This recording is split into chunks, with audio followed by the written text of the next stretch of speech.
Welcome to the Two Act Podcast, where we explore cinema, anime, and TV. I am John, here with always with Adi. See, that's this time I didn't let you say your own name. All right.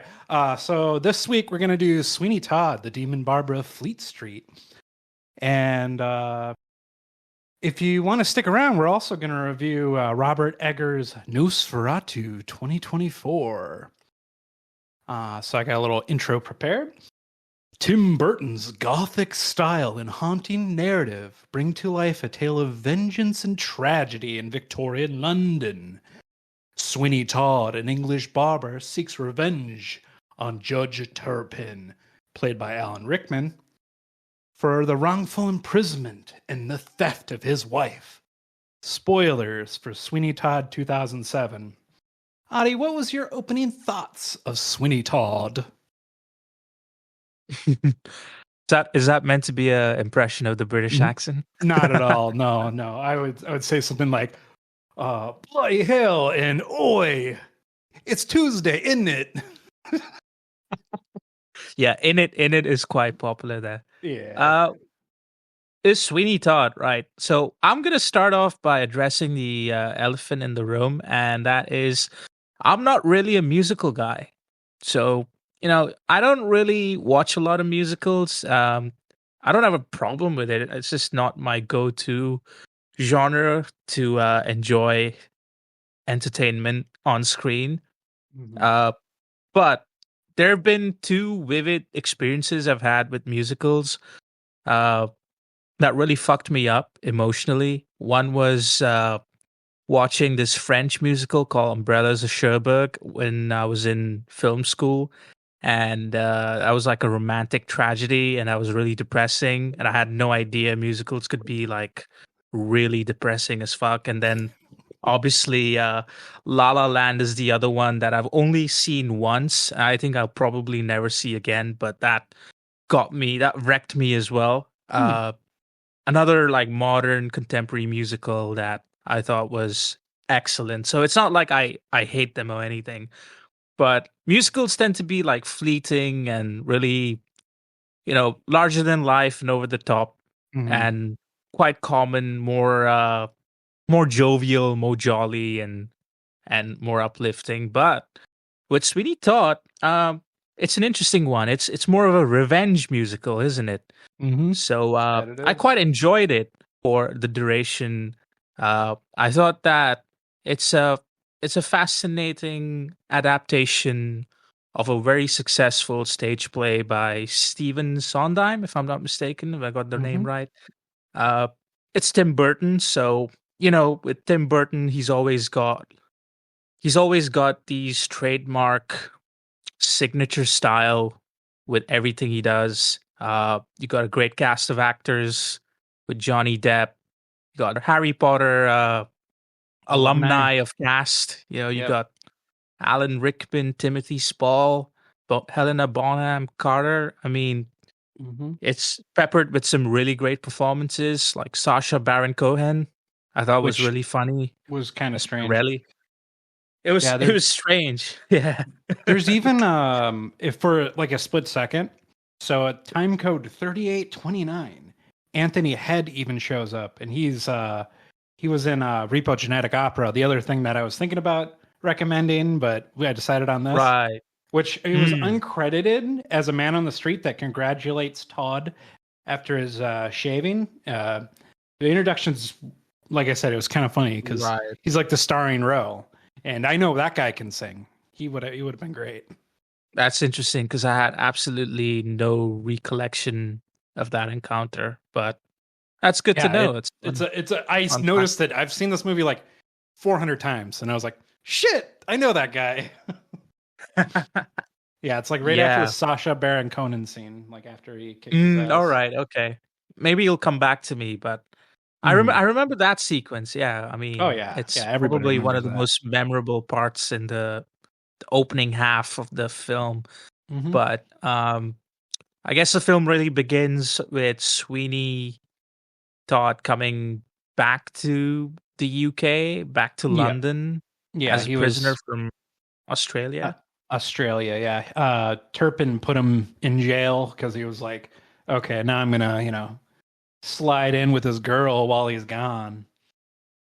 And That's pretty fucked up, isn't he? I mean, yeah, he he kind of just like like fucks her up, and like their daughter, he like decides that he's gonna like adopt her and then later try to marry her, which is kind of weird. And originally, this play was, I think it was a Penny Dreadful. It was called The String of Pearls, and it was printed in 1846. I didn't know that before. I thought that was pretty interesting. I was like, oh, this stage play turned on to movie actually had the source material before that, kind of like our other thing we're going to cover, Nosferatu. yeah, they're both adaptations, aren't they? And And they're they're roughly around the interesting. same time. Yeah, they're both around 2 hours of length. They're both gothic horror tales, In the and 1800s. well, I think Nosferatu set post World War, but Okay. yeah, I mean, Sweeney Todd is set in the 18th century, and it's interesting because like the London depicted, what I found really interesting was that they based it on kind of like the east part of London, which is Mhm. historically known to be quite a deprived uh, part of the city, especially during that time where there were a lot of missing cases, a lot of disappearances, a lot of murders. I'm sure you must have heard about Jack the the Ripper. exactly the infamous mutilating serial killer who to this day remains a mystery, Right. although there are theories out there. But Probably a that part was doctor. probably a doctor from a medical background, but it's quite believable that strange dark things happened during that time. And of course, theater, music hall, and you know sex workers, and it was a deprived area, so there was a lot of activity on the underbelly where the rich didn't live in. But I found it interesting that it was set there. I've been to Fleet Street personally. Oh. I've actually been to the parts the film is set on. Although, like most of it isn't really real locations. Like a lot of it is just sets, and Yeah. I gotta say, like it's kind of a ugly film to look at because the green screen's kind of aged poorly, Okay. but it's still stylistically suitable to showing what sort of era it's based in, and Mhm. like it's gray, it's pale, although you could say that even now for London. But Yeah. Always it's storming. like it's got this like really garish quality to it, which really strikes you. Everything about what it texturally, it just the set, the barber shop he's in, the pie shop that Miss Lovett is in, Mhm. Mrs. Lovett or whatever her name is. Yep, Mrs. Lovett. A lot, Mrs. Lovett. Yeah, a lot of Mhm. it is. I thought the production design was really like it really captured that seedy underbelly nature, and I was not Mhm. surprised at all to see that it won an Oscar for art direction. So Mhm. yeah, I mean, I can see why it was a popular pick back then. Mhm. I really want to say that for a musical, I really appreciated that they cast actors who were not like necessarily known for singing or coming from a singing background, Correct. and they allowed them to sing in their natural voices for most of the part. I thought that was a really good creative choice. It's funny that you say that because when I like think of like other musicals like Les Mis, I immediately think of like Russell Crowe trying to sing, and then like it's like auto tune. It is the most dog shit singing I've ever heard in a musical. In fact, it was so bad that it completely turned me off, and I was so happy that Johnny Depp could. He couldn't sing coming into this, obviously, because he's not somebody that can do that. But in the film, they made him take singing lessons, and you're like, oh, this actually shows he's not completely tone deaf. And HBC, she can sing, and I love all of her songs. Mrs. Lovett.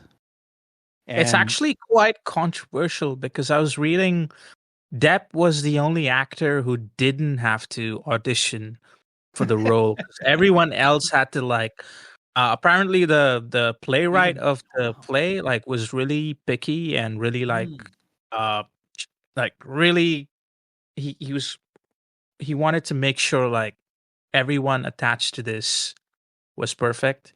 And then you got someone like Tim Burton, who's kind of known. I don't want to call him an author, but he is. You can't deny that well, he you has. used to be. Maybe he used to be. Yeah, back his earlier works were a lot better than they are now. Yeah. No. Now it's all you're just making money. That's kind of what it feels like. It kind of feels phoned in. Yeah, I mean that's kind of a lot of Hollywood. He has a certain style, like Edward Scissorhands, where you can kind of see it's dark and macabre, and it's got a certain color it's correction. sort of a spiritual sequel to that as well, in a way. Yes, in a way, a lot of the same similar, characteristics, themes, same actor, same profession. Yep. Really. So one thing I want to say is what I didn't expect that caught me sort of off guard. Maybe it didn't caught you off guard because you probably know a lot about the play and all. But I don't know I was about the play, but I was about the movie. when my earliest memories of this was the title being called The Demon Barber of Fleet Street. I was expecting something supernatural, so I was bracing myself for something really sinister. And not to say that the film isn't sinister. I mean, obviously, what he does is pretty fucked up and macabre. But I thought it was more of a gore fest than it was a supernatural tale, and it really is. It really comes down to revenge, isn't it? Sweeney's just driven by this crazy bloodthirst for revenge. He wants to kill Turpin for what he did to him. And his who could daughter really blame him? His daughter is still out there under his imprisonment. I mean, who even knows what she's gone through? And it's kind of interesting to see how psychotic he got and how deranged he got over the course of the performance. But I feel like I was reading a lot of comparisons with the stage play, and I think a lot of people felt that the film takes a lot more of a darker tone, a lot more of a somber tone than the musical, which still incorporates moments of slapstick comedy and hysteria. So I just wanted to bring that fact up because I thought it was interesting that as a creative choice that he decided to go down that route, because obviously with the stage play, I don't think they could have ever got the amount of gore that you get on screen. A lot of blood pips, a lot of squibs. Yeah, and the blood pops. It's probably the brightest thing on the color scheme of this film. Oh yeah. Other than some of the scenes on the beach. Yeah, but those are rare exceptions where it breaks free from it really pops because Mrs. Lovitz is talking about how they could get married, could have a seaside wedding, they could be together if he just wanted that, and she's like, of course. What do you think she saw in him that she was so enamored to wanting him to be her? I'm going to go with it's now not to stereotype all women, but there's a certain sect of women that are very into murder mysteries or criminals. They like bad boys. So this Mrs. Lovett in particular, she had a real thirst for bad boys. And she was all about every beck and call. She even hid his razors for him, and she was like, I could have sold them, and she's still like, I'm doing it all for you. Yeah, she's oddly really supportive and helps to keep him kind of balanced and sane to an Yeah. extent, because he's just the type of guy who the minute he comes off the boat, I don't remember the line for line, but I really Mhm. like what he sings when he comes off the boat, where he makes a comment on London and Yes. Vermin's Oh, I rap. know it. I know it word for word. Please indulge us. So it's like how like dark and decrepit it. Like I on the spot I couldn't tell you because that's how that goes.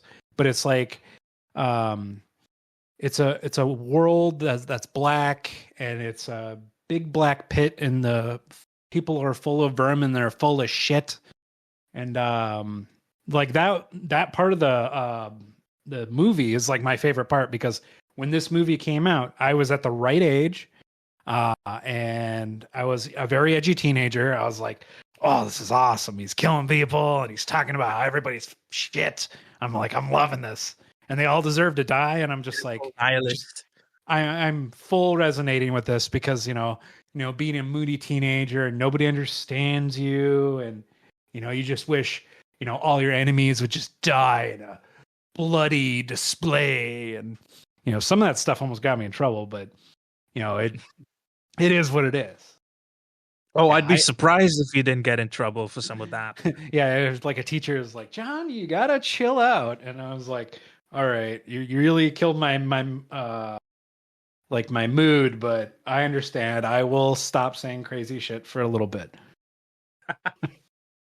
I was I was like going through letterbox reviews, Oh and God. I found this one on the film that really cracked me up, and it was by this guy called Jeff, and he wrote, "Fun fact about this movie: they didn't have to color grade it because London and its people are that pale and depressing in real life." I just thought that was a really funny review. Seems Uh, legit. Seems legit. Can attest to that to an extent. But yeah, no, I like the sort of Victorian setting. It Hmm. was kind of cool to have it set in that period. I was, like I said, I was really fascinated, especially when I visited certain parts of the East End. There's a lot of like tours and dungeon tours, and there's a lot of like, you got the Tower of London, obviously, which is an Hmm. iconic uh Big monument. Ben. And then yeah, but that Big Ben is not part of the East That's also End. the same East thing. End Okay. East End is sort of the bit where a lot of the lower class, the working class people had to Mm. survive in, and it was really heavily deprived in the 18th century. So I just like the choice that it was set there, and you got you got the distinction of where Judge Turpin is. He's obviously living in a lot more of an affluent area. I'm guessing it's Hmm. somewhere in West London because that's where the upper class live. And Hmm. what's the deal with his character, dude? Is he just like a jealous incel I asshole? think he's just a prick, because he puts that kid to hang. I think he's just a prick for the sake of being a Oh, prick. Like he's that was such a just a scumbag asshole that he can do no wrong, and because he's a judge, he's the one that he's the judge, the executioner, and Judge, he's jury, and execution. executioner. Yep. He is the Punisher. Yes, you're welcome. Legit. No, yeah. Alan Rickman is great, though. I really Yeah, like his he performance. is. Um, I agree. late He's, great Alan Rickman, an icon. hmm I thought he was really he was his singing was actually really good. hmm which was kind of surprising because of how low Some his of my voice favorite is. Yeah, some of my favorite scenes in the film is when he sat in Sweeney's Oh, in the barber barbershop, chair. and they're both like singing together. Pretty Pretty women. women are a wonder. That bit really got me. I really enjoyed that whole sequence. And then you're wondering, is Right he up gonna kill him? until, yeah, yeah. They teased it a lot, and Yeah. you were just on your edge waiting for the slit of the throat, but then it's Yeah. interrupted by that guy who's in Ye- love with I forgot his name, but Yeah, he's in love the with his daughter. sailor that's in love with his daughter, Yeah. with Sweeney's daughter. Yep. Yeah, which Sweeney doesn't realize until much later when Yeah. She got lucky. Like only one of the few people to survive. oh, she was like I was just thinking like this is a pretty like okay, like the musical bit actually saves this film from being complete misery porn because Right. it makes it a bit more digestible and rewatchable. But otherwise, I was Yeah. just thinking how if he had to like kill his daughter and like end the movie the way it ends, it would be a pretty miserable, bleak ending. Mm-hmm. Uh, it still is a bleak ending, but Yeah. there's some salvation in the daughter being rescued and being free, Mm-hmm. but like yeah, I was just thinking it's pretty dark stuff here that they're Yeah, dealing and with. even like how she gets rescued. So Turpin puts her in a psycho ward because I guess like they like sell their hair, and the sailor gets hired there under the idea that he's just gonna cut their hair and sell it, and then he like rescues her, and then they're like running all in there, and he's exactly bringing her to her dad, but he doesn't know that, and he almost slits her damn throat in a fit of rage because he just got done killing somebody. Because Oh yeah, the deaths do pile up, and then you and even got that little kid. He's that about kid. to. Yep, I wanted to totally. bring this fact up because apparently I was reading in the play that character is actually not a kid. He's like a intellectually slow 20-year-old, but in the movie they decided to go the opposite route, making him a 10-year-old kid who's actually hyper intelligent in a way. So I thought that was just again another interesting choice Yeah, it's from probably good he can sing because I don't think that kid can act. yeah. Oh, I don't think I was actually looking him up, and I don't think he's Mhm. really worked in any roles since. No. He's just done like maybe 2, 3 roles as a kid, and that was Yeah, it. So I'm I think guessing he has maybe a it musical wasn't background, probably. probably. I thought the biggest plot twist for me was when he removed his wig, and that was not his real hair.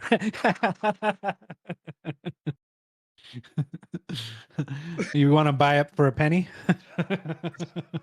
It's nothing but That piss got and me. ink. That got me. Yeah, I mean that whole sequence where so like it's a Pirelli. memorable. Yeah, the Pirelli sequence where they have a shave off or whatever. Yeah, Uh, yeah, yeah. and Who wants that a was memorable. shave? That was memorable. Mhm. The song is really Pirelli, memorable too. yeah, it was. It was. Yeah, and I don't know if that's Sacha Baron Cohen's like regular accent, but he was the only one that put on an accent when he sung. Yeah, he did. He did. But I think it fit because obviously it was part of his Character. Oh Italian yeah, well character, he was a character upon a character because he was putting on a facade to swindle all these dumbasses out of their money. which was quite common. Mhm. Music hall was a period where performance artists and theater was probably one of the most thriving businesses around in that era and that period of time. So it completely fits with the narrative. And I like Sacha Baron Cohen. I think he's one of like He's the great underrated for comedic sure. geniuses of our Mhm. time. My And favorite is Dictator. my favorite is This Is America. It's a great Yep. show. If you haven't seen, Yeah. anyone hasn't seen, you should Yeah, check it it out. is a good show. Really nice. Yeah, the Dictator. There's a scene where they're like pretending to be like terrorists, like on a helicopter, and they're like talking about like Porsches, but they're saying it in Arabic, and they're making these white people freak out. And just like something about like the whole interaction just makes me just die of laughter. Oh yeah, I mean that Ali G and Yep. so many great roles. Hmm. So I think it's like a cheat code to have him in your cast. It's like Yeah, that's yeah, just a he's great. Joker card you can put up. And He does good for the Short he amount of has a time he's in the film. short Yeah, amount. I Yeah, I agree. mean, he brings a bit of mustache twirling villainy to Yeah. the scene. And then you've got Timothy Spall, who was obviously uh he's another really well respected British actor who's done some great roles over the years. He's in Harry Potter as well as you might remember him Alan as the guy Rickman. who Yeah. turns into the rat. Oh But yeah, he is that guy. yeah, that's him. I forgot the character's name. Uh Uh, he was Rat. Ron Weasley's Yeah, pet. yeah, he was like a rat man. Kind of fit. He kind of not to be offensive or anything, but Yeah, no, he he has kind a of has kind of a a squirmy look of it. He's a sniveling look. character actor. Character actor, correct. Yeah, And yeah. he works well as a seedy henchman to Hmm. Turpin, who's kind of yeah, he's just the guy who's always got a vested interest in the town and what's happening Mm. within the community. I guess so what did you think of like the musical scenes? Was there any I mean, I told you I like the ones with Oh, Alan Rickman Rickman and and all that. Depp Yeah, together. straight up, my favorite song is "Pretty Women." I Pretty love Women, that yeah. song. There's It a lot is. of good songs in this film. Like when Joanna's singing in the like inside the house when she's singing about being a like trapped bird. Like that song is beautiful, and it's kind of surprising. Like she can hit that high of a register, and there's like no way I could ever replicate that because how low my voice is. But I like um, almost every track on the soundtrack. I've listened to the soundtrack 100 times. If in an event that I can't watch the movie, I got the music on. I'm just cruising Have you along. seen the play adaptation? I have not, but then again, I haven't really seen very many play adaptations. Like Right. I But might have seen one play. right. Because I was reading that there was actually a real fan favorite song that they decided to omit from the film called The Yeah, Ballad of Sweeney Todd. yeah, it's the Uh, intro song and the outro the song. intro. Yeah, Yeah, which and when you really think about it, that song wouldn't make necessarily that much sense in like a film sense because why would all these people be talking about Sweeney Todd when they haven't met him yet? absolutely, At yeah. least at the start of the film. That's what Burton said like in an interview, I guess. I read that. It's pretty No, interesting. I agree. It just Yeah, they makes had sense. I like think originally the play is like 3.5 hours, and I'm so Mhm. fucking happy that they did not do that because this film Oh yeah. in its 2 hours covers a lot of ground. And I can only think of how bad the pacing would be if they added another hour and a half to it. Yeah, it would be slogging Yeah, no, through a lot of yeah, the it just actors would get it bored. wouldn't work. It just wouldn't work. And who wants to be in a 3-hour musicals? Musicals are meant to be like a Well, really that's why they have like a interlude. They have a go get snacks. That's why they have that. intermission. Yeah, Right. movies shouldn't have intermissions. If your movie has an intermission, you need to cut something. Go tell that to the creators of The Brutalist who have a 3-hour runtime, three and a That's half hour ridiculous. runtime That's with insane. an intermission. Yeah, and go talk to Zack Snyder, where he thought putting out an 8-hour cut of Justice League is something that you should do. I'm not gonna watch 8 hours of that I did. superhero drip. Watch it in chunks. Watch it like I'd it's a rather TV watch show. I'd rather watch paint dry on walls than go Oh, through okay. that. That's pretty cool. Did you have a favorite performance? Favorite performance? That's a good question. I liked Alan Rickman a lot because I didn't expect I knew he plays good villainy roles, Mhm. but I didn't expect him to be able to sing Right. and actually do convincingly well as a villain. And I really liked. I just think, yeah, he's just a really despicable Mm-hmm. villain in the film, and nothing against Johnny Depp's performance. I think Johnny Depp, and He did I think fine. that's the last role he was ever nominated for an An Oscar, Oscar, and yeah. it was obviously during that golden era of his time where he was Mm-hmm. just making hits after hits. So, but yeah, no, Alan Rickman will always sort of stand out to me because obviously he's no longer alive, and A he's an great actor. icon, great Mm-hmm. actor. I'll Yeah, always watch anything he's in. I agree. I would also do the same. My favorite performance is also Alan Rickman.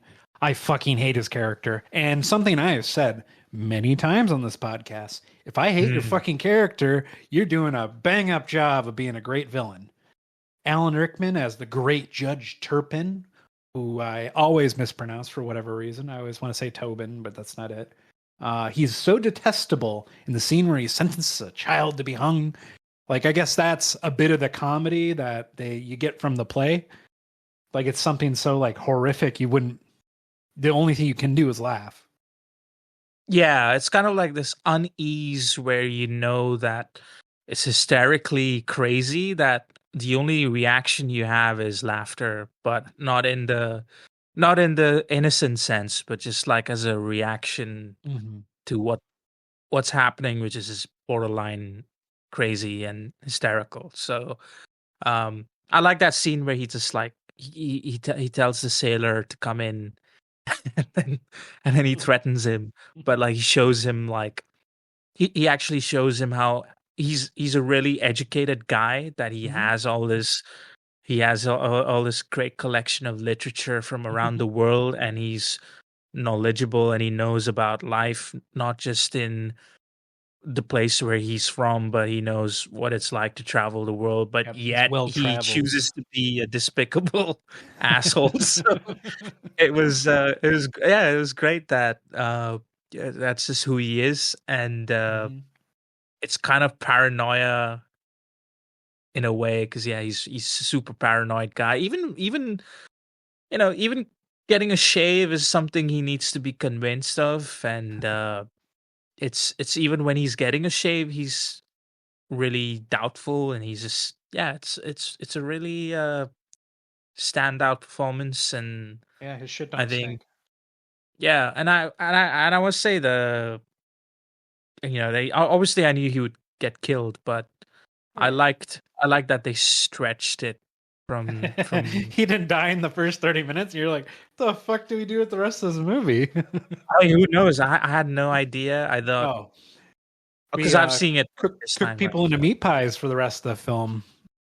I didn't know if there was going to be another attempt, or if he got away with it, or Right. I don't know. So it was good. But any other performances that stood out for you? No. So No, what's your take on Johnny Depp as Sweeney Todd?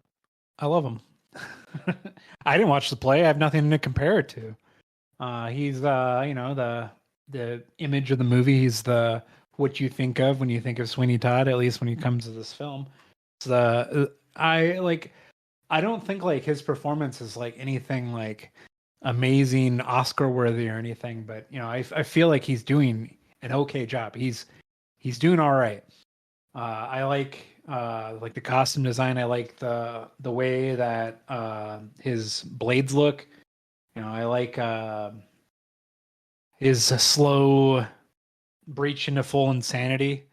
I really enjoy that. I even like how his like chair immediately drops his victims into the ground below, so they can put them into the meat grinder and make some meat pies. Yeah. Was that like very jarring for you, or did you know that going into this that they cook people? Well, actually, the title sequence in the opening credits kind of hints Yes, at it that, because does. you see all the blood oozing Right. out and the meat churning in from the grinder, and I just thought, well, that just does not look savory at all, and that does not spell anything good for Man, I want to anything try good. a meat pie so bad right now. It's fair to say my appetite for pies are not what they used to be Oh, post okay. watching this film. But I thought it was pretty fucking psychotic. Actually, Absolutely. I didn't expect Mrs. Lovett to be that fucking deranged Yep. that she would Well, she was cooking actually cats. It's not that far of a reach to cook people. it's still kind of like fucked up because like she doesn't showcase psychotic behavior, at No. least socially. She's really like sane and Yeah, she's in very check. caring and very friendly. Like she understands Sweeney's triggers. She like keeps him Right. in check, keeps him calm, and like tells him not now. You know, there's Right. the scene where he sees the Timothy Spall character in the first scene at Pirelli's. He wants to like almost have he has this sort of primal Right. rage to just go and slash him, but like she just tells him not now. So yeah, she's oddly She's kind of like his balanced. rock. Yeah, yeah. Until the ending, which Right. Well, she fucked up when she lied to begin with. She predicated their entire relationship on that.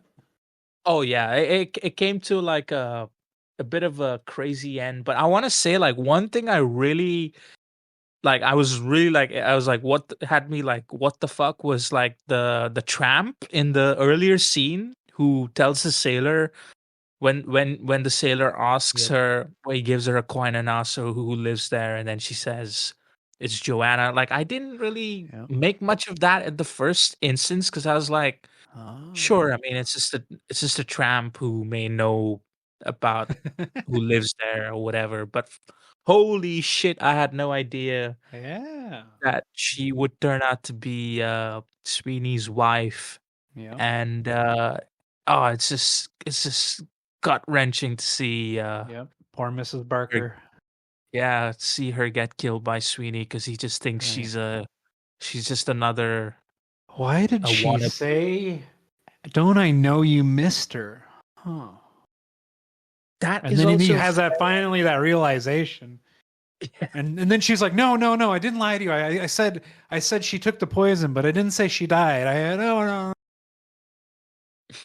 And he's like, "Oh, I've had it with you. You're going in the oven." oh yeah, that was the way the chair just flips underneath and the Yep. bodies just drop down to the basement where the pies are cooked and all of that was the scene with the kid eating the pie and then The oof. fucking finger or the tooth. Oh, that was gross. That was gross. You can eat all the It pies was you want. oh, no, no, no, no. That was just despicably bad to see. But, I didn't expect the kid to survive. I thought it was kind of interesting to Yeah. see, He got him last being the licks. guy. Probably I mean, it was funny how he was drinking gin as an underage kid. A 10-year-old should not be drinking. I'm sure kids all that time are all drinking. And then the way he was like, "Oh, keep the bottle." Keep the bottle. While they're like trying to keep him at bay and not make him suspicious of Right, Pirelli's. because he's gonna immediately turn them into Yeah. the weird I looking mean, guy with a rat.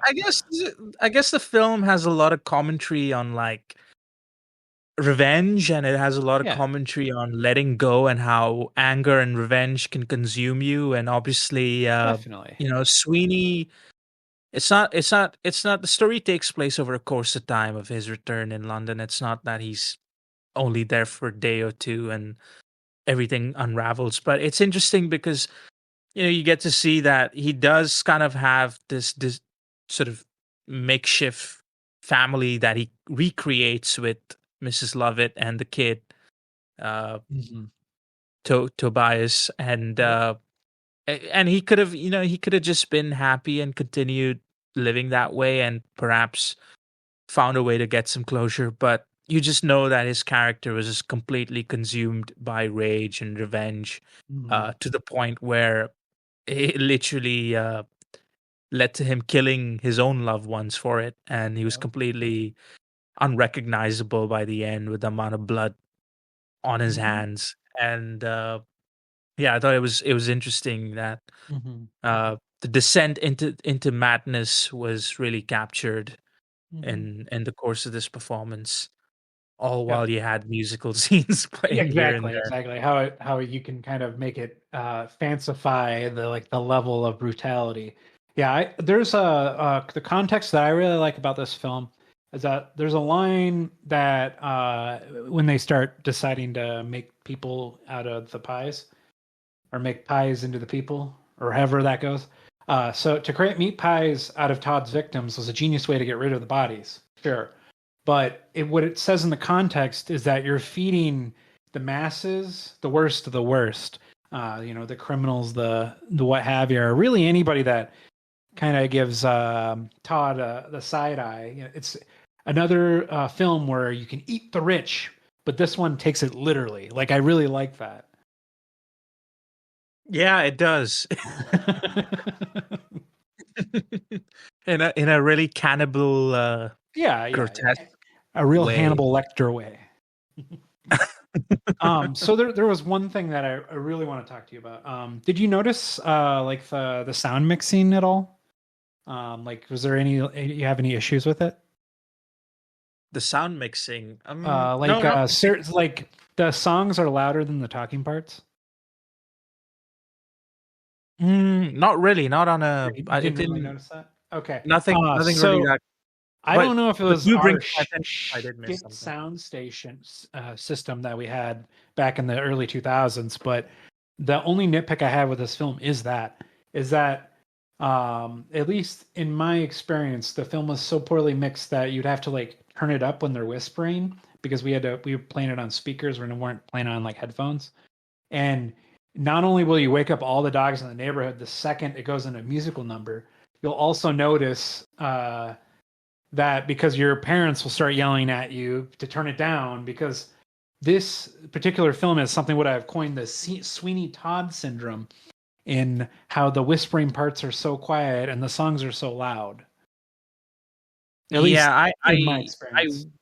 I hate when that happens, and I think I probably like I didn't watch it in a obviously didn't watch it in a big screen cinema, but Right. I watched it like with subtitles, and I don't know if the version I watched in home media probably fixed the sound mixing because quite often studios, realize that in the run in the theatrical run, there are issues with the film that they then fix in post for the home release. Yeah, I we were don't know. playing this on a Blu-ray.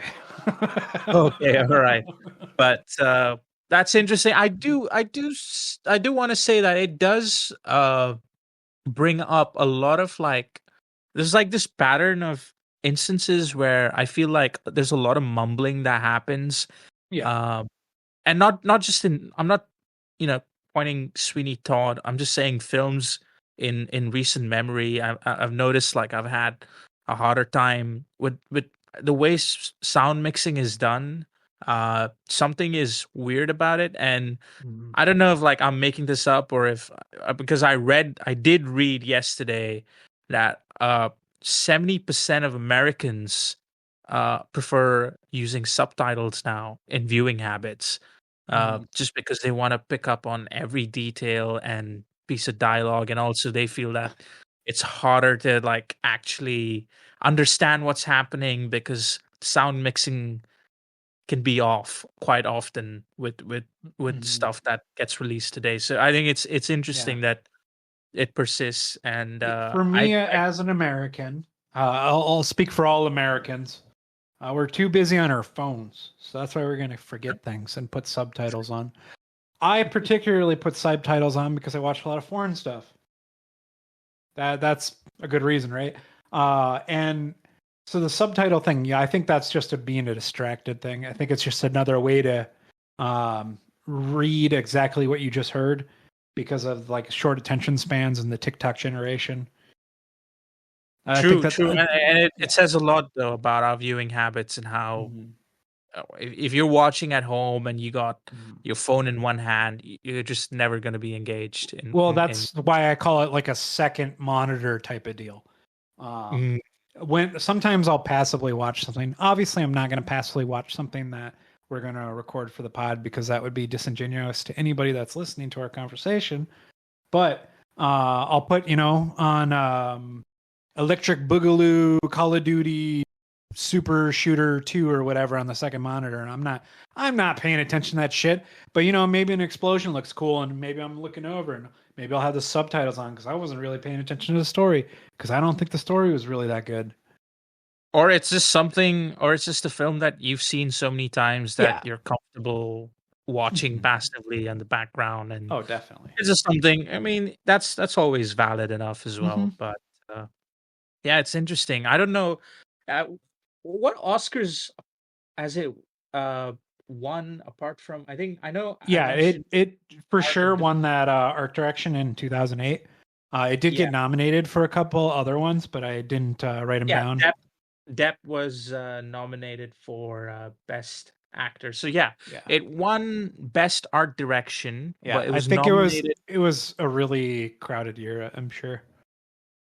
Yeah, 2007. Kind of a stacked here. I think it was Yeah. nominated for best costume design Yep. and best actor, and it won best art direction at the Academy Awards. And at the Golden Mhm. Globes, Johnny Depp won best actor in musical. So he did win something significant for it, Yeah. and rightly so. I mean, I guess this leads to any other things you may want to add to, or So the score, like I was saying before, the movie soundtrack is a go-to listen for me. I love a lot of Tim Burton's earlier work as well. This film, it's I suppose I was going right into reviews. No, that's not where I'm at. Yeah, no, I like the soundtrack a lot. I've listened to it 100 million billion times. Like every track on this. That's really what I was getting at. yeah, I do want to say that rewatchability wise, it has a lot It's going for it. really freaking high. I've watched this movie probably every year for the last like 10, 15 years. Wow, that is that's impressive.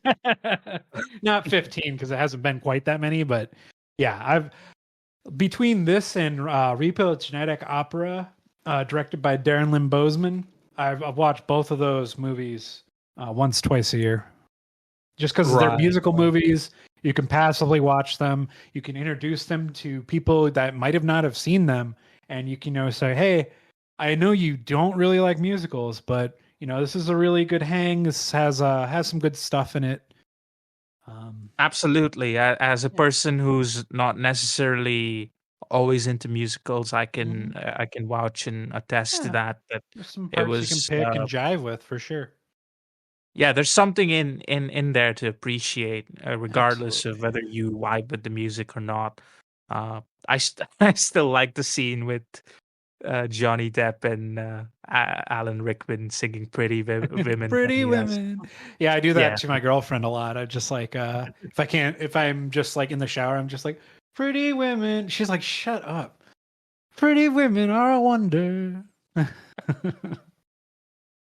I'm just thinking about how long she's heard you say that.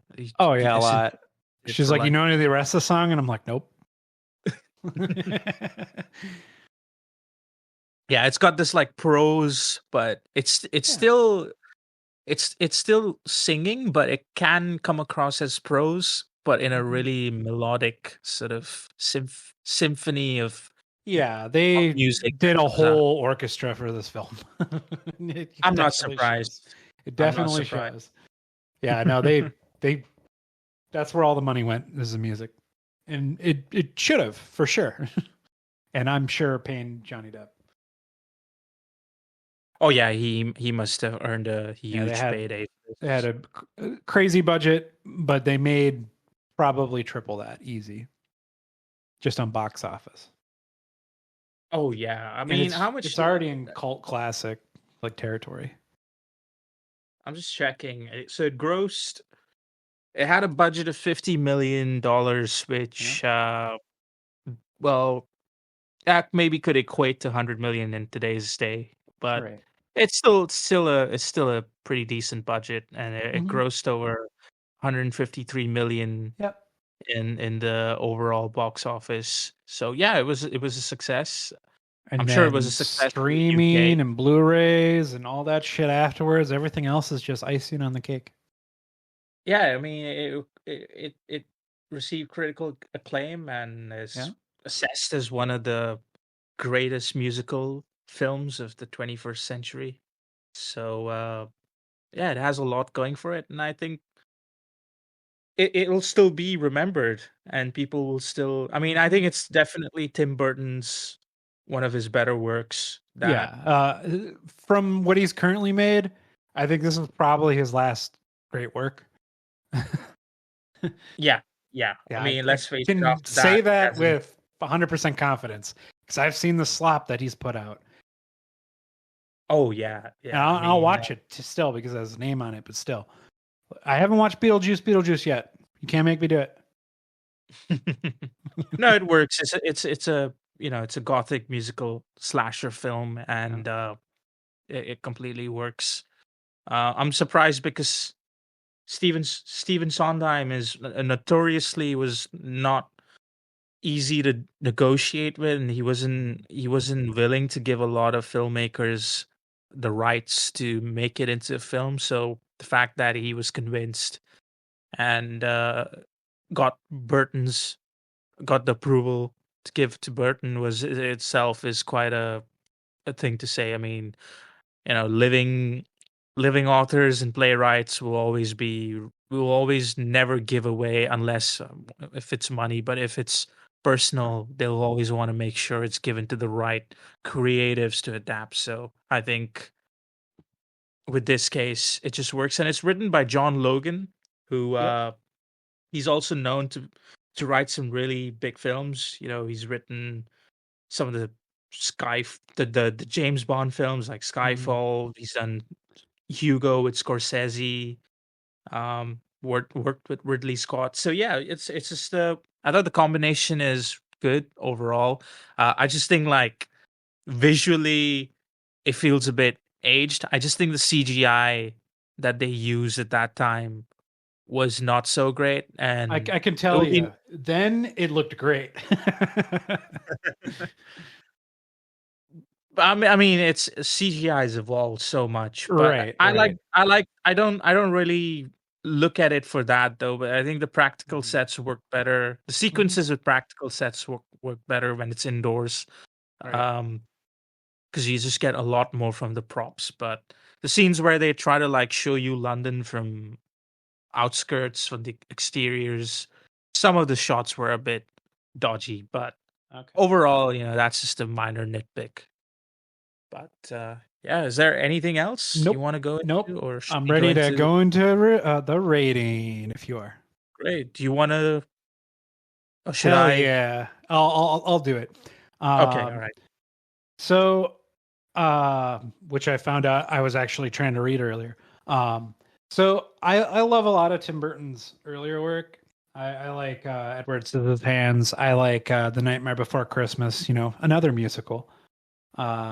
Like I like a lot. I like his whole like shtick. I like his macabre, dark. As a kinder goth growing up, I loved Tim Burton. And when this film came out, it was finally, coming out of high school, and I really feel like Sweeney Todd, this adaptation really fits in his wheelhouse. And um, I like musicals a little bit more than you, so Sweeney Todd is definitely one of my favorite musicals, like hands down. I know it's not the creme de la creme of film, but I know it's a great musical. Sweeney Todd is a tale as old as time, somebody getting revenge and getting a lot more than they bargained for. I'm going to give Sweeney Todd a 9 out of 10. It is my favorite musical, but I can't, with that sound mixing, I can't give it a 10 out of 10. I'm sure I'll watch this film 100 more times. All right. I think like I really enjoyed this musical. It was something different. A revenge slasher musical was not on the cards for me, from what I expected. So I really liked the cast. The performances was great, peppered with some great actors, with some scene chewing roles. I think that this was at a period of Tim Burton's era of filmography where he just had that winning formula of combination with Johnny Depp in his prime, Helena Bonham Carter. She's always great in everything she's in.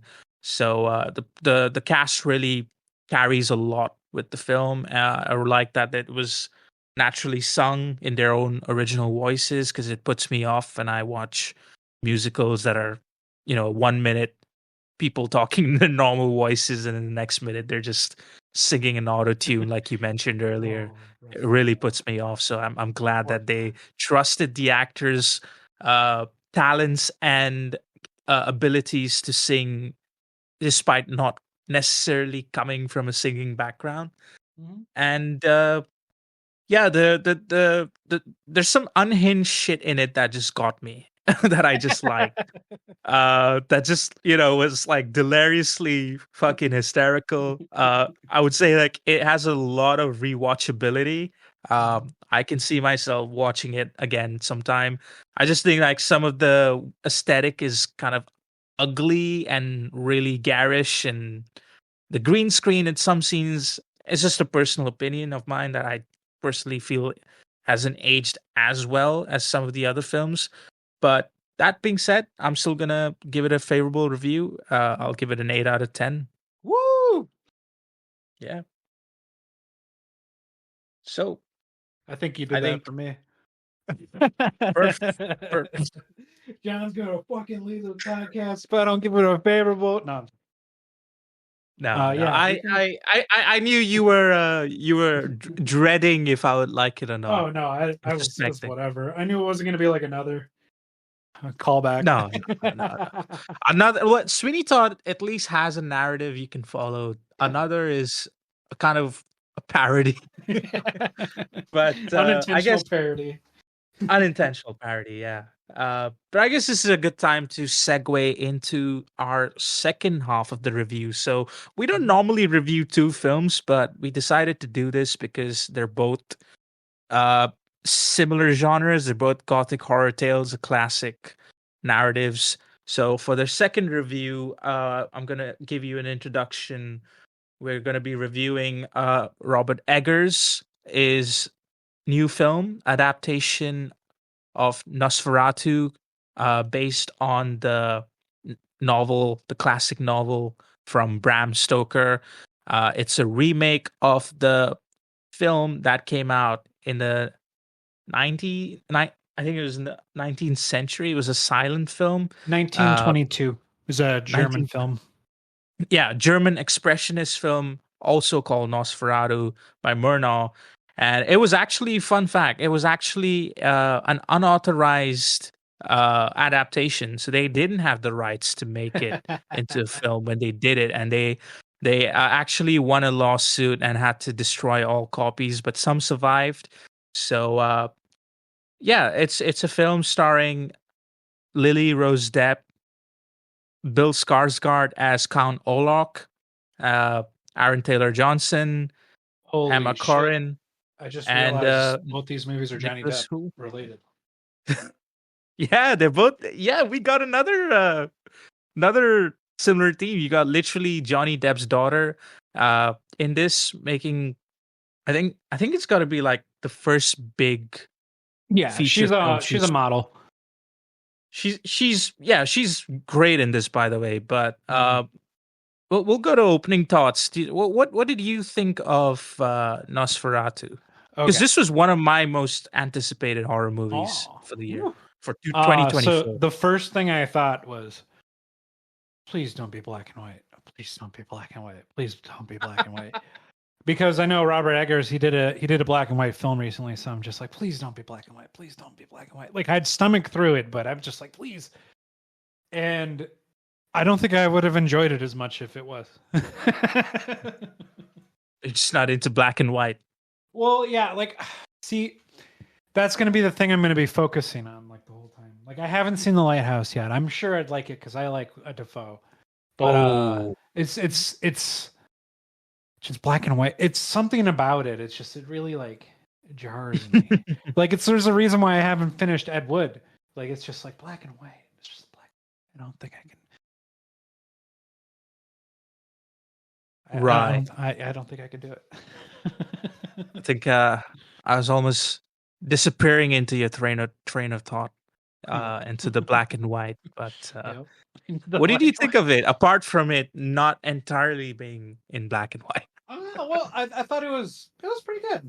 Like it's got a lot of things to like about it.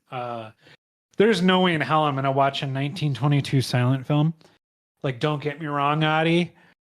I love doing this podcast with you, but if you're like, let's do 1922 Nosferatu, I'm gonna like, guy, this is not a film class. I'm not doing that. I don't think I'd want to put myself through anything like that, let alone you. Well, they did that But, shit on that other podcast I was telling you about that where they do movies. The oh, did they? Sardonicast. Yeah, they did Nosferatu, and I'm like, what the Maybe fuck? maybe they were trolling. I don't know. Maybe they They are kind of intentionally trolls. troll. They All right. definitely are. Well, no trolls here. This is so. I mean, I'll go with my opening thoughts. Now, I'm a huge fan of Robert Eggers. I think he's one of my favorite working horror directors today.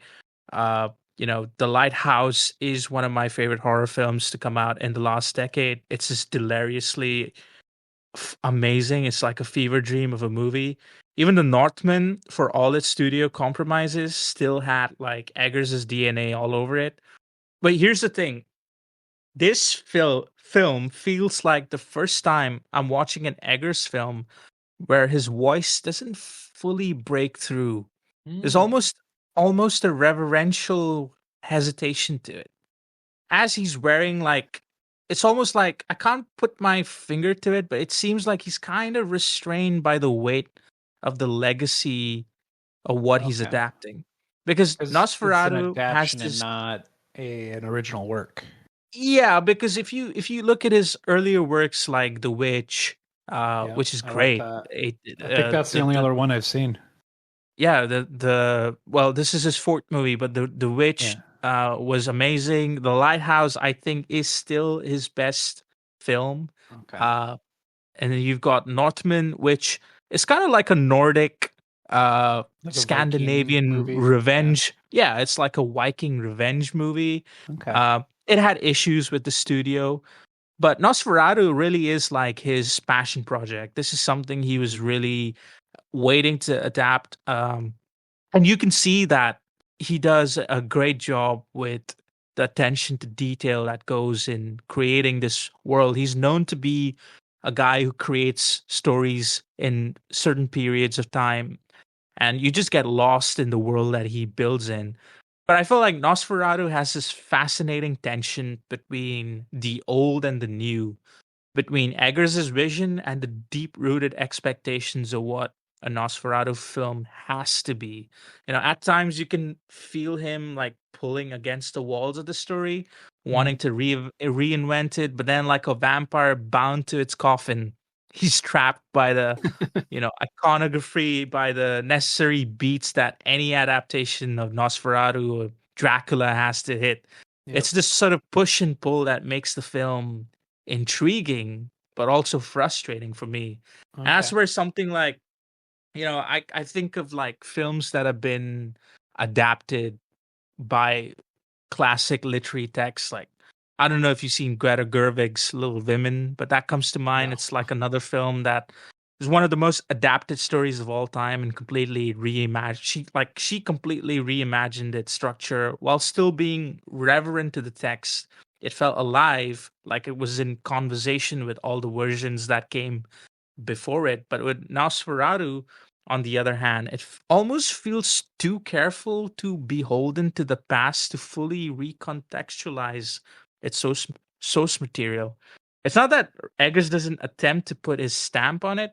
He does, particularly in how he centers the psychosexual element of the story in a way that no other adaptation has. Like, I don't think I've seen any other Dracula Dracula's always kind of been shown in this sort of favorable light. Sexy. Yeah. He's kind of seductive. Yeah. He's like there's this sort of human nature He's angle to just this. misunderstood. Yeah, but in this, he's just a fucking groomer rapist. He's a Well, he's that's what Nosferatu is.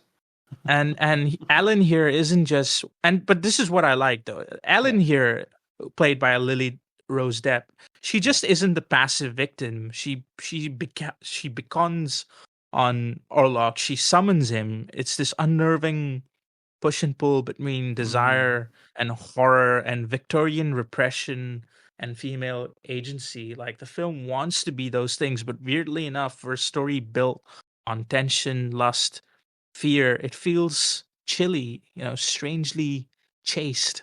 The eroticism, the raw, unsettling passion that should be boiling underneath the surface is almost absent. And that's where the film starts to kind of lose its bite. But don't get me wrong, there are sequences in this film that are pure, breathtaking gothic horror. The carriage ride to the castle, the atmosphere of it all was amazing. Yeah, I liked it. I liked a lot of the color in this film. Yeah, and the color grading, like, they use muted tones and desaturation to like really give you that look, just like Sweeney Todd. Yeah. But structurally, it's Eggers' most plot-centric film. Scenes move faster because sometimes it feels like he's just rushing to touch the beats of the story that he's trying to remake. And some new ideas he's bringing to the table don't get the space to fully develop. And then there's Ellen. So Ellen, who should be the heart of the film, instead she's just like being inside her own head, feeling her own fear, her own turmoil and transformation. We're often just like watching her from a distance. And for a story that's about repressed emotion, that's kind of a bit of a problem. But I think ultimately it reminded me of like Edgar Wright's Last Night in Soho, of another filmmaker who's obsessed with a certain era, a certain genre, finally getting to make their dream project. But in doing so, holding back, perhaps playing it too safe. And then when it comes to Eggers, I don't want to say he plays it safe, but I want madness. I want something that feels like it clawed its way out of a nightmare. And for all the film's strengths, I just kept feeling like there's something trapped beneath the surface that never fully broke through. Now, I don't know if you felt that way. Like, did you feel that it kind of subdued? Yeah. I definitely felt that way. Yeah. But then again, I've watched a lot of crazy ass shit, so that's why it's like, man, this quite isn't like Cannibal Holocaust. Darn. No, I definitely felt that. There's a lot of like weird things in this film. I'm like, why do the Germans have English accents? It's probably because we wouldn't be able to understand them if they had German accents. Maybe that was why. That's my guess. It's set in like Wisborg, I guess, which is a German town post World War. So just to give you like a rundown of the plot, it really starts off with Nicholas Holt's character, who plays Thomas. Yep. He is married to Ellen, played by Lily Rose Depp, and he's sort of like working for a realtor as a broker, and he's sent to Romania because there's this count that wants to purchase a really old mansion in Count Orlok. Yeah, he wants to purchase this really old mansion in Germany, and he insists that an agent be sent to his residence to make the sale deed. And that's kind of really how it starts, but it really begins with that opening scene where Lily Rose Depp is kind of like having a bit of a nightmare. Wet dream turns into... That's so fucking... That was like the part that like made me like weirded out. I'm like, what the fuck? What do you think of that jump scare where you see Orlok for the first time there in that first opening sequence? I didn't get jump scared, so it wasn't a very good one. Right. Okay. Well, it sort of came out of nowhere for me, but Yeah. not that it was effective, but it just came out of No, nowhere. no, But no. That's not the things I like about this film. I just want to say, like, so it really starts up with him then going against her wishes to this place in Romania, Yeah. Transylvania. Well, it's because But they're broke and he's trying to make sure that they have a real life. exactly, yeah, he's trying to provide for her so that they can perhaps have a family someday and move into their own house, Yeah. whatever. And it's interesting because while he's on his way to the castle, he comes across like this Romanian village. There's And a bunch of that bit, gypsies dancing around. yeah, and they were like I was like, man, exhuming these a. gypsies are hot. I can say What did that. you I think of that? have gypsy blood in me. Yeah, no, that sequence where they were doing that crazy ritual and Yeah. then proceeding And then to naked riding the horse, like it was like that scene in The Witcher. yeah, yeah, it was that stuff like really creeped me out. And Yeah, that was definitely straight from the Vavitch. yeah, it was It's like, harkening back to yeah, the very paganish. very pagan puritanical. And then I just want to say, like, that whole sequence where he's walking up to the castle and the stagecoach arrives and it's just like empty with like a horse guiding it, and then you see like a shadow. That thing was just so other, like, it has this hypnotic quality to it in the first 30 minutes that Mhm. feels so otherworldly. Like, I was like kind of entranced in a sort of Yeah. trance like state of mind, because it was like I didn't know if the movie was bending the rules of its own logic, but I was Well, you already have invested in it. unreliable narrators, so you're like, is it a dream or not? That's really what you're trying to figure True, out. true. Because they're like suddenly like, oh, this is like really supernatural shit happening, and the exteriors of the castle were incredible, and it just leads into Nicholas Holt, I thought was just gonna be killed off. I had no sort of idea that he would survive because I was like, when he got into that castle, I just thought Fucking dead. he's dead.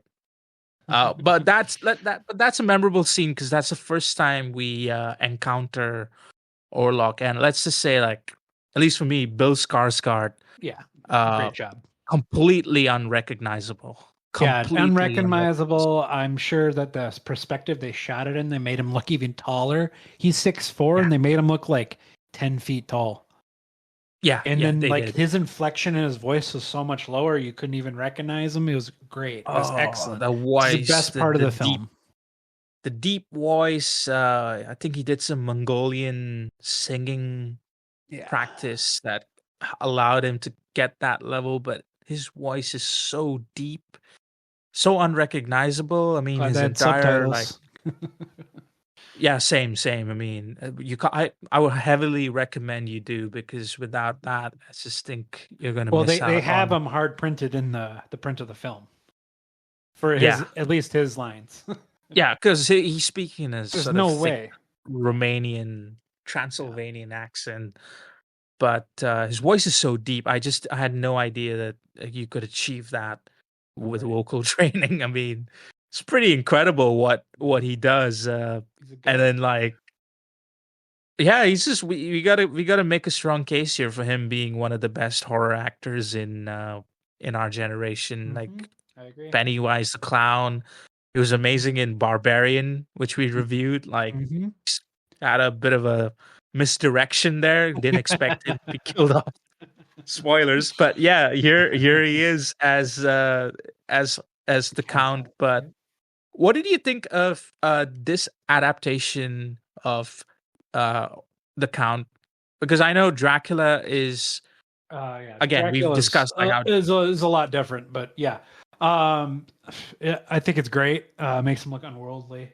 Um, I like to separate Nosferatu and Dracula. Dracula, I think of Vlad Tepes the third. I just think of like that. That's the image I have of him, or like the Castlevania animated TV series. That's a good look of him. Like I like that. The only part I didn't like about the Skarsgård's look was that damn mustache. I was like, that looks so out of place. The mustache. Yeah, it made him look infamous like kind of like a clown, but not All in a right, good so way. this is an interesting fact for you. Apparently, the mustache is how he's described as in the novel, in the original novel. So apparently, he's based off Vlad the Impaler, who was has a very similar looking. He was Yeah, a yeah, historical figure. he has a caterpillar on his face. I've seen the picture. Yeah, Porno stash.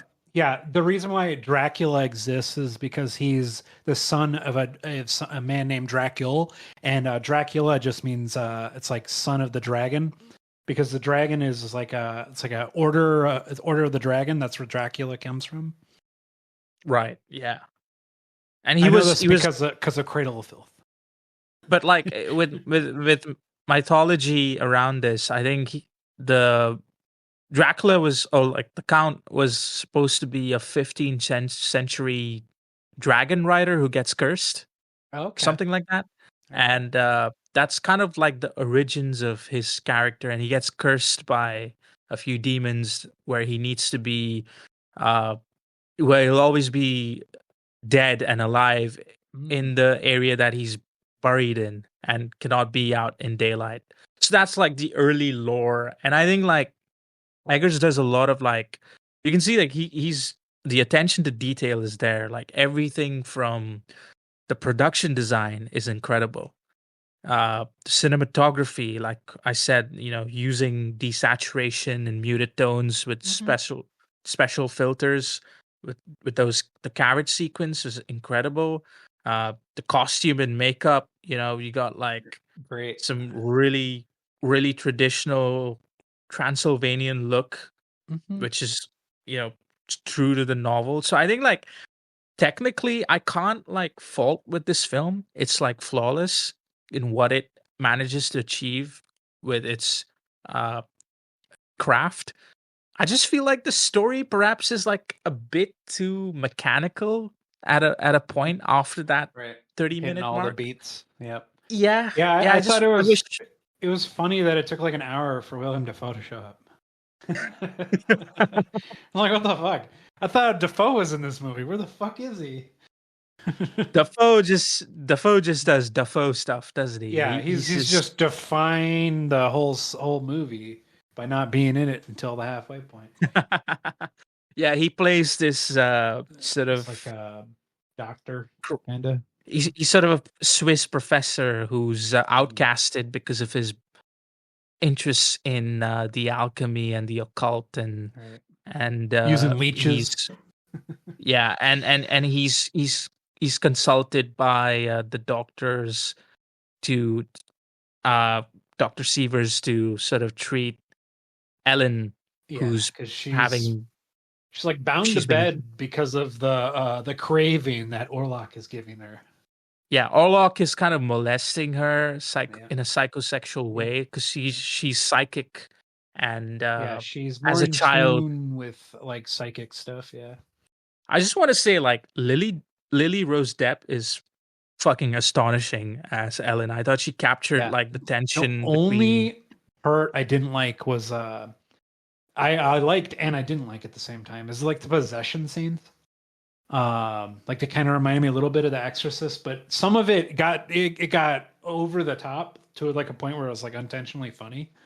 Right? Yeah. I wanted to say because there were some moments that were like that's great. Like that first one was great, but then the second one it just becomes funny. I thought she was gonna start like crawling on the wall and start singing hums or some shit. Yeah. She had like this orgasmic sort of. She's like moaning in the bed, and the doctors are all looking at her like, "Whoa, yeah, she went crazy. She's got to go to loony bin." Yeah, they got to give her a lobotomy. Yeah. I mean, like she really, it's a harrowing role, physically and emotionally.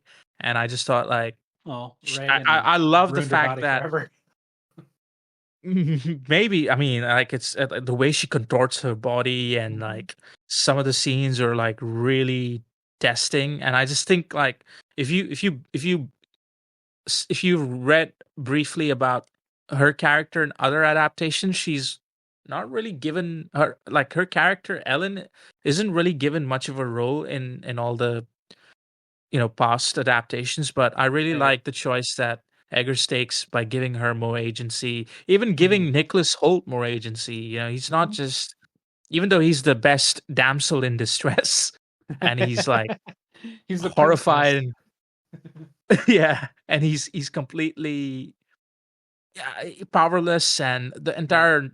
entire nightmare that he goes through in Olok's castle was, it had me like that. That was some of the best moments for me in the film Mhm. that I really enjoyed. The scenes where the wolves are chasing him, the rats Right. around. Those wolves are Uh, fucking huge. oh, those were real wolves that he had to perform with, Oh wow. and yeah, the rats were real as well. Gross. So it was like really, yeah, it was super gross. But the performances were, I just want to say, like, I didn't have a problem with any of the performances. I know like Mhm. Aaron Taylor Johnson and Emma Corrin don't have too much to work Right. with, but they're still good as supporting cast. I mean, It kind of makes me wonder what Anna Taylor-Joy would have done with the character if she would have done as good job. as Ellen. Yeah, because originally she was going to be who was going to play that Oh right, because I they didn't worked know that. with he worked with her on The the witch, Witch. the witch. Yeah, Yeah, true. and I Oh think yeah, Anna that's Taylor Joy interesting. can act, so I'm sure she would have done Oh fine. yeah. Oh, she's great. Yeah, I I liked think her I in the think she could menu. have. Yeah, like the menu as well. Pretty entertaining. Under the radar film if anyone's not seen it. Hmm. But no, but I want to say like Lily Rose Depp came off like The Idol, which was a horrible show that came out in HBO. It was like Yeah, horribly like I'm gonna flawed. watch that shit.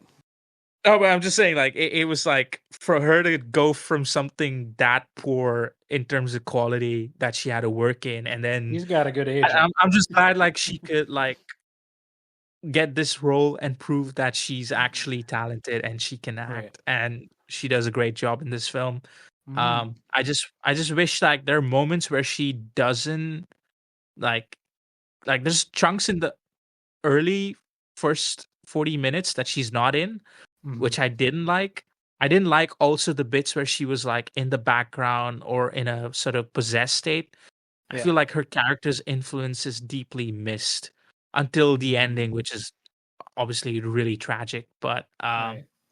I just wish like it was more on her perspective, because it would work better as kind of character driven Uh-huh. than plot driven. But that was just my take on Okay. it. Did you think I can like, see that. I don't know if I necessarily disagree or agree with that, but I could definitely see how it would have made a movie a little bit more entertaining. Like this is a slow burn, like capital S. yeah, it Definitely is. a movie I would never see on opening weekend or really any weekend because the teens that'd be staring at their phones in the theater for this film would drive me absolutely nuts. Oh yeah.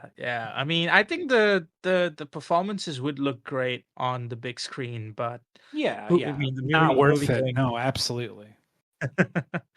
I mean, what I didn't like about Willem Dafoe's character, he's great in his role. Like nothing against his acting at Mhm. all. I just didn't like how they used him as a kind of way to get out exposition. That really bummed me out. So the bit Hey, where you can have so somebody the do it. That's who you want. what? Yeah, if you have somebody do exposition, you want Oh yeah. somebody I with a mean, voice that everybody yeah, recognizes. yeah. No, I know, but I just feel like his character could be a bit more than just the wise old guy who has to come and spell out Right. the beans, and I Yeah. like the thing that I didn't like was like he reveals the method. He kind of gives away the ending before the ending. I That can kind see of that. bummed me out. Yeah. I just wish like that was something I wish would have happened naturally rather than it being spelled out, because it kind of Right. gave away the ending for me. But apart from that, I liked his performance. I thought even the deranged, uh, the employer of Thomas, played by Nicholas Holt, who's actually Orlok's, was possessed by Orlok, I guess. Yeah. The crazy guy that's The crazy guy who bites yeah. off the bird. Oh, He's that would was have just bought a head off a bat if he gave it to him. yeah, that was such a it was a creepy performance. Hmm. Well done to the actor though. Right. It was great. Um, do you have any comments on the story or anything regarding Uh, the? like I said in my at the beginning, like I thought it was all right. It was pretty good. I wasn't like blown away, but I wasn't bored. I was I definitely really like the scenes where he arrives in the town and you see that large hand yeah. go Yeah, across I the liked shadow. the nails. They're great. Yeah, the creepy extended nails kind of makes him look like a werewolf. Yeah, I was like, Uh, guy, you better not finger blast Ellen, otherwise you're gonna hurt her. oh my god. I don't want to think about that. Now you just put that image in my mind. You're welcome. You're welcome. But You can eat a meat yes, pie while you think about ah, it. this might just be too much for me. I don't know. It was his character freaked me out though. Yeah, But no, here's it's what I great. didn't like. Like he claims to be like doing this out of consent, where he's like, "Oh, like your husband signed over the contract," which Well, basically, he had him sign something he couldn't read, so he probably yeah, did. he tricked him basically. But that's Mhm. that's the hypocrisy of the character, that he tries to come off as aristocratic and trying to follow a moral code, but actually he's not. He's just a fucking asshole who's exploiting Ellen and lusting Right. over her.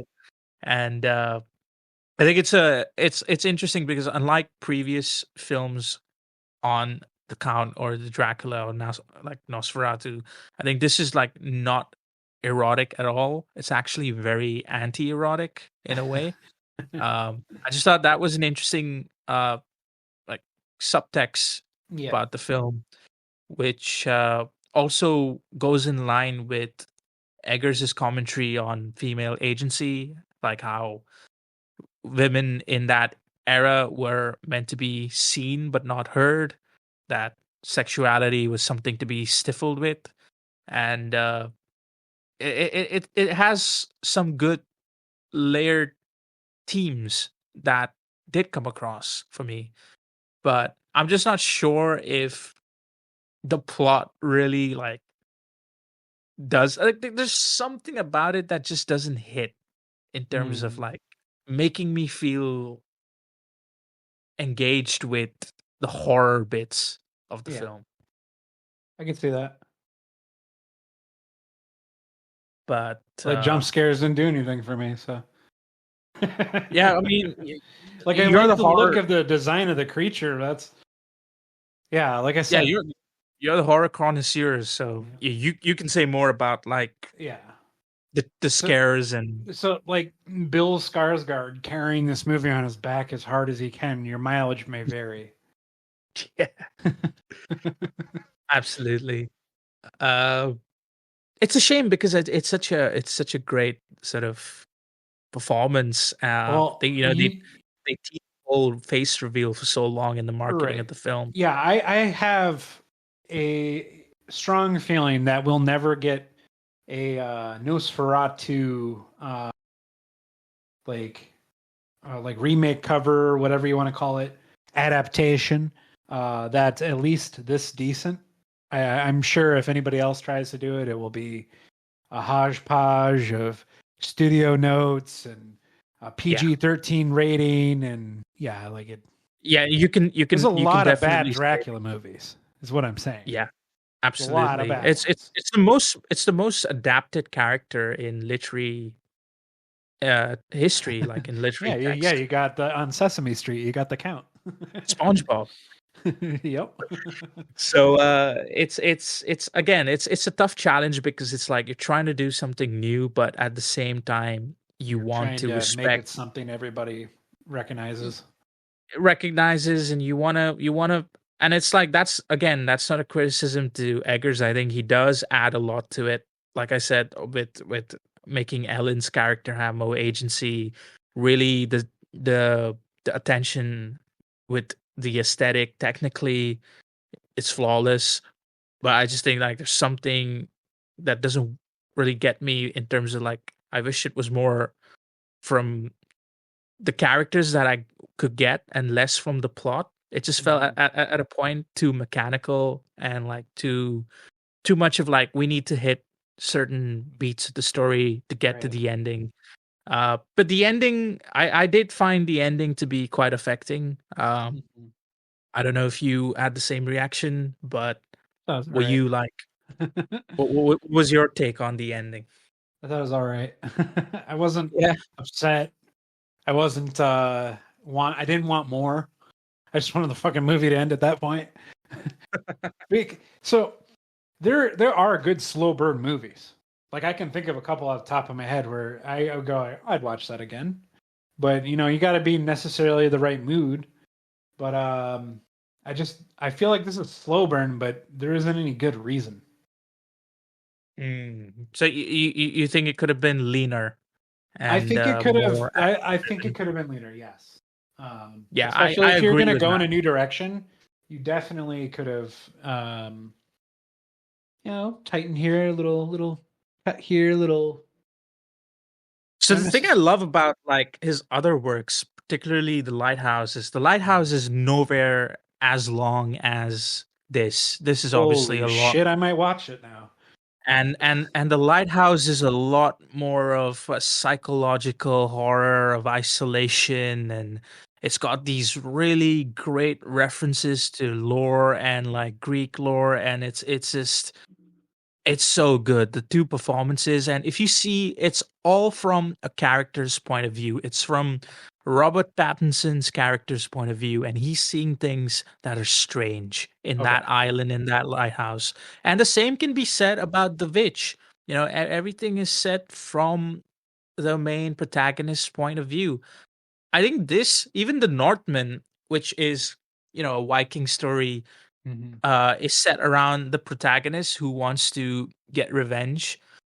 But I feel like this suffers from not really having a focal point to focus on Yep. because it's trying to develop a classic tale onto screen, but in doing so, it does great things by adding stuff and making it meatier like the roles. But it doesn't in doing so, it doesn't really give you one character that you can lock onto when it really should have just been like Ellen's perspective.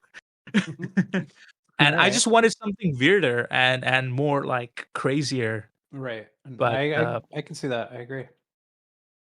it's not like I'm not particularly saying that the film should be horny and erotic and sexy. Yeah, it should be There's a some snuff shades film. of gray set in the World War, post-World War world. With But I'm just saying, like, vampires. Hell yeah. I'm just saying, like, it's the themes are interesting, but I feel like it kind of gets lost in translation for me a bit. But Mm. but maybe I'm being harsh because my expectations with Eggers is quite high because I quite like his work. Right. I think Kind of I hold him can on a I pedestal after the lighthouse.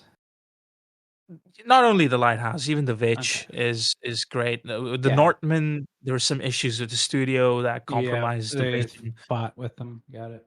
Yeah, so you can tell that the guy is he's a commanding director. He's got the chops to direct. Right. This is a passion project, but I was just thinking like, what would your reaction be if this was by a new first time director, would you still like be as critical to it? Hmm.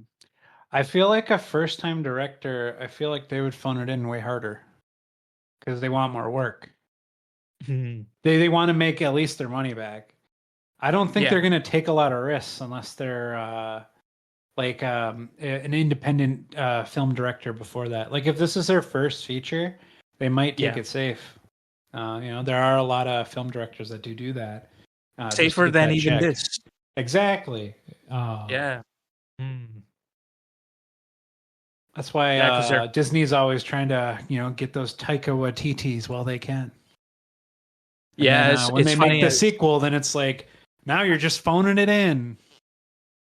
pretty much. I mean, they actually approached the Substance director Coralie Oh, Faja to make Black Widow, and she refused because she wanted to make the Substance. But that again pretty good much call. sums up your commentary on Yeah.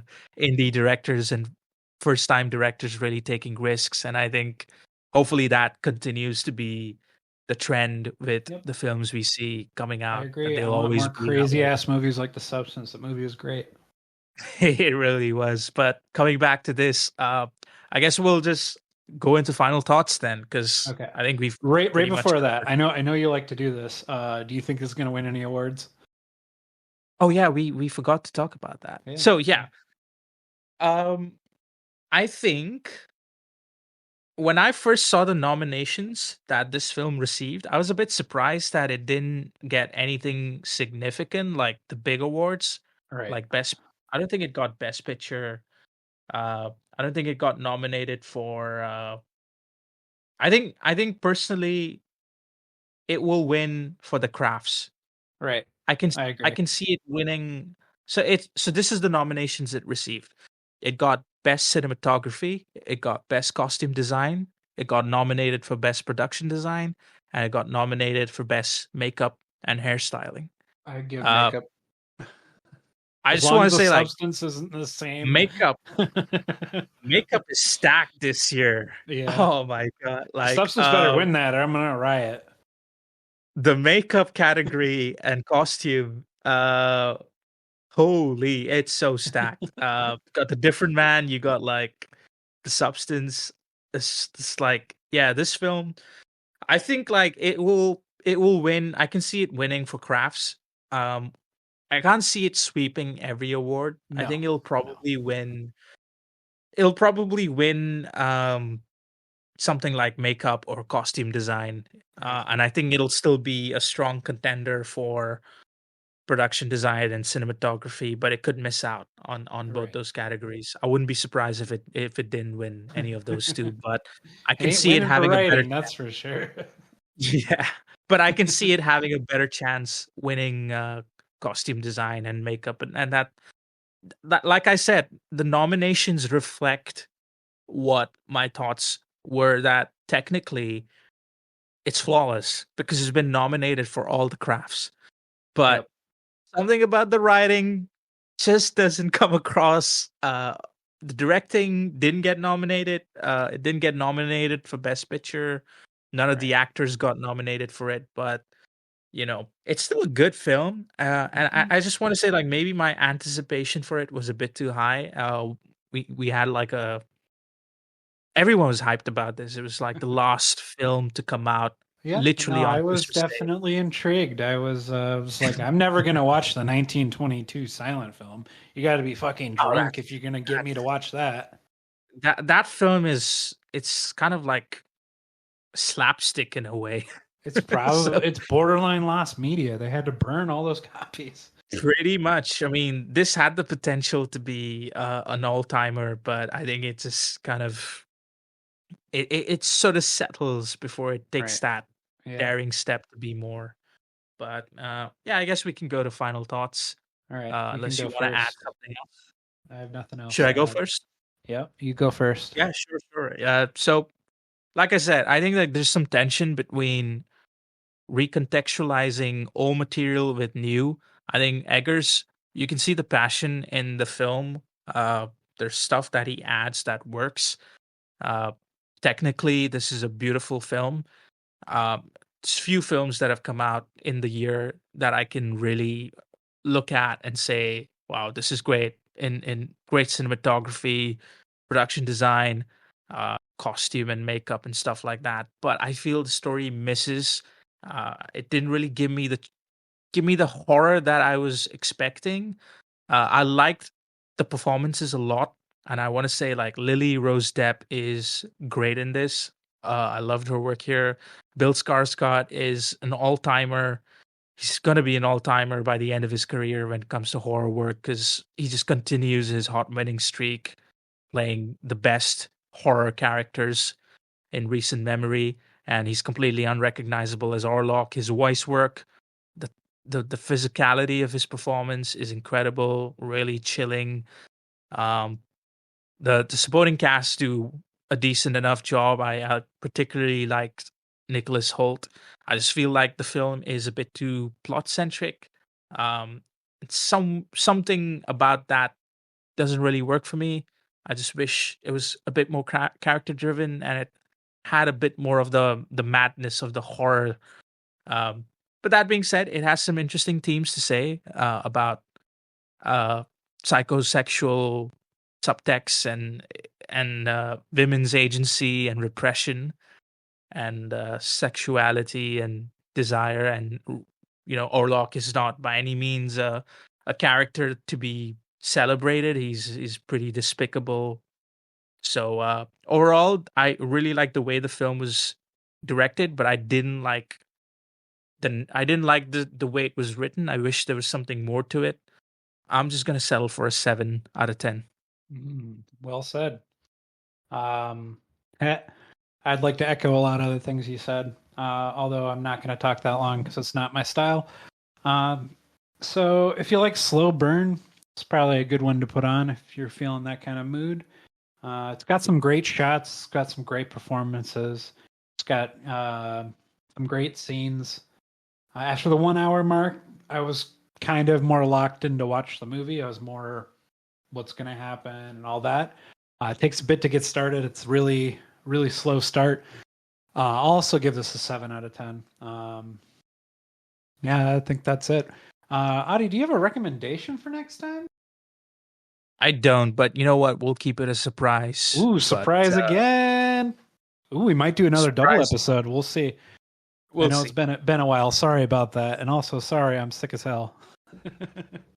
Get well soon. Yep, that's goodbye from me. All right. See ya, Space Cowboy.